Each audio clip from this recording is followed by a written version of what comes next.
from the first lecture about literature and what is literature, you might recall I kept emphasizing on the fact that a literary text is different from other kinds of text that we study in economics, politics, business, sciences, physics, chemistry.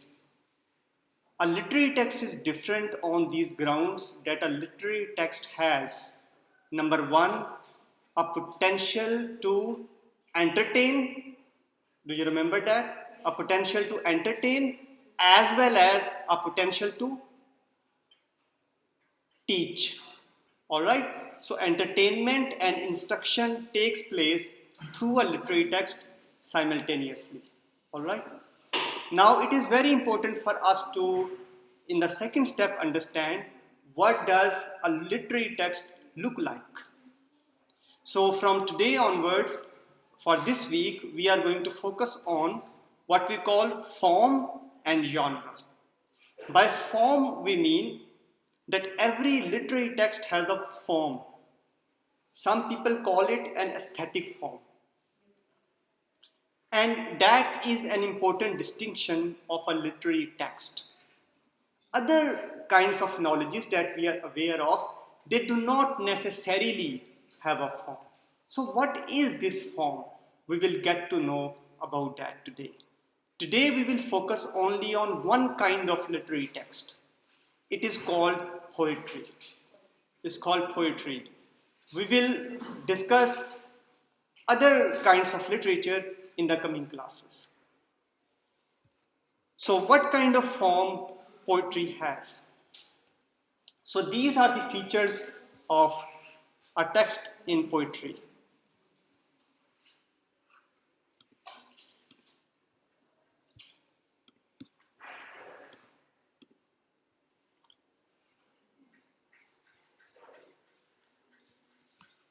Meter, verse form, rhyme. If these words sound totally new to you, it is absolutely fine. Okay, let's understand what these words stand for. A text of poetry or a poetic text, shairi, all right, has meter in it. Now, this meter certainly is not the unit of measurement, as we know that. Rather, this meter is a pattern of stresses.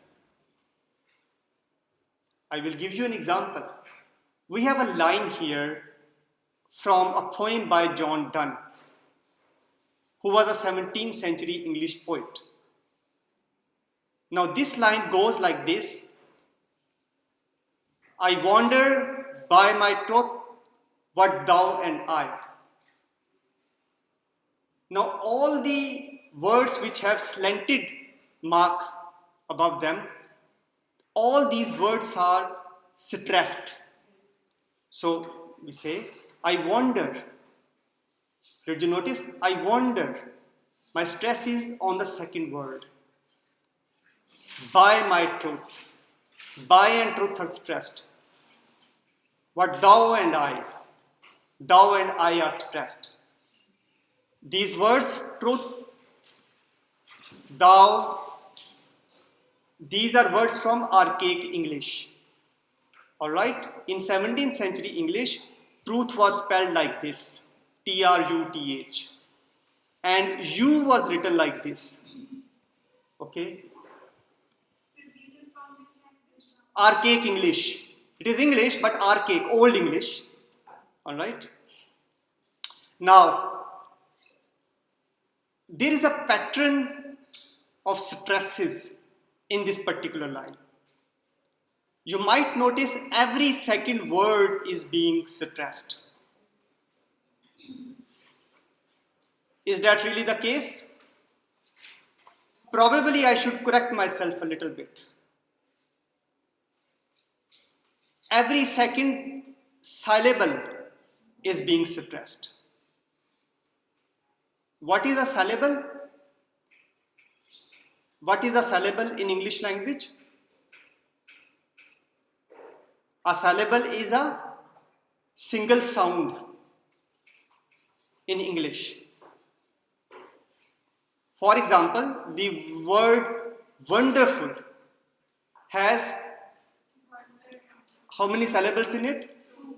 At least 2 syllables are there, wonder and full. Now, every second syllable has a stressed syllable in this line. You might notice the pattern immediately, stress, unstressed, stressed, unstressed, stressed, unstressed, stressed. That is a pattern. Now, this pattern of stresses and unstresses in a line of poetry is called its meter. Sometimes meter could be a regular meter. In this case, it is a regular meter. Why? Because the stresses and unstresses are occurring at a particular scheme, at a fixed scheme. That is why it is a regular meter. This kind of line that you see over here is called 5-stress line. Because there are 5 stresses in it. Alright? Technically, this kind of line is called pentameter. You know what does penta mean? The word penta? You must have heard this word in geometry, for example, a shape which has 5 corners or 5 sides. Okay? Good. So pentameter, therefore, is a line which has 5 stresses in it. Are there lines with different meters too? Yes. There are lines which have 3 stresses, they are called trimeter. There are lines which have 4 stresses, they are called tetrameter. There are lines which have 6 stresses, they are called hexameter. And this continues. In a meter, when we put an unstressed syllable and stressed syllable together they form what we call a feet. Alright? So this word feet over here is not exactly human feet or animal feet. Okay? Rather, this again is a poetic term. So, the line that we saw over here, this line, how many feet do you think does it have? How many feet does it have?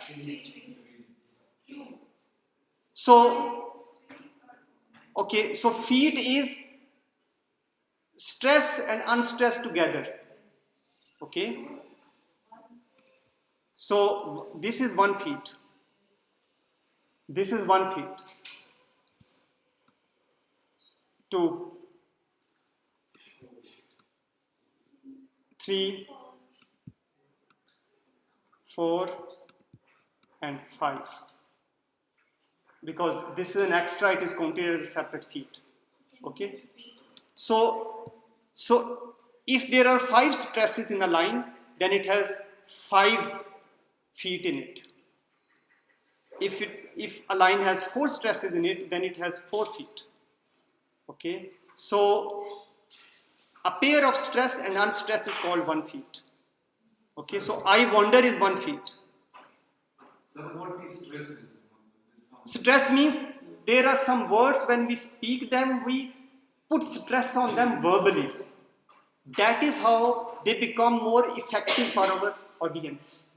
We use stresses sometimes in Urdu as well, although stresses are not a real feature of Urdu language, but still there is rise and fall. When you recite, for example, Allama Iqbal's poetry, you do not recite his poetry the way a politician delivers a speech without a verse. Are you getting my point? So there is a rhythm in poetry. Zor de, exactly. That is the right word. That is the right word. Good. So, in the last word, there is slash over it. So, it will be a stress. It will be a stress. We don't have an unstressed word. No, that's fine. So basically, the stress and unstressed continue. So if this line ends on stress, if you will read the line after that, under it, that will have first syllable without stress. Yeah. So basically, this is not a sentence. This is a line in poetry. Okay. And lines in poetry, they just move on throughout the text. They do not stop like a sentence. Okay. So stress and unstressed pattern will continue till the end of the poem. Right. Okay. So I was at this point where I was saying that feet is a pair of stress and unstressed sound. And then if there is one unstressed sound and one stressed sound, they are paired together in a line of poetry. They together are called an iamb. Now iamb is what? Iamb is a feat, but a kind of feat in which first syllable is unstressed and second is stressed. Now in this line, for example, I wonder, it is an iamb. It is a feat which belongs to the iamb category. First unstress and then stress. Now this line that we have just seen, it is called iambic pentameter. Can you recall that it is a pentameter because it has 5 stresses in it? And it is iambic pentameter because the order of the stresses is like this: unstress and then stress, unstress and then stress. And here is, a kind of turn. It is possible that in a line of poetry we have the first syllable stressed and second one unstressed. Over here, first is unstressed and the second is stressed. It is possible to have the reverse order, that is the first syllable stressed and the second one unstressed. If that is the case, then we call that kind of stress and unstressed pair, we call that a trochy. It is not an iamb, it is a trochy. This one is also a feat, by the way. This one is also a feat. Okay, but a kind of feat where stress sound comes first and unstressed come later. That is why it is called a trochy.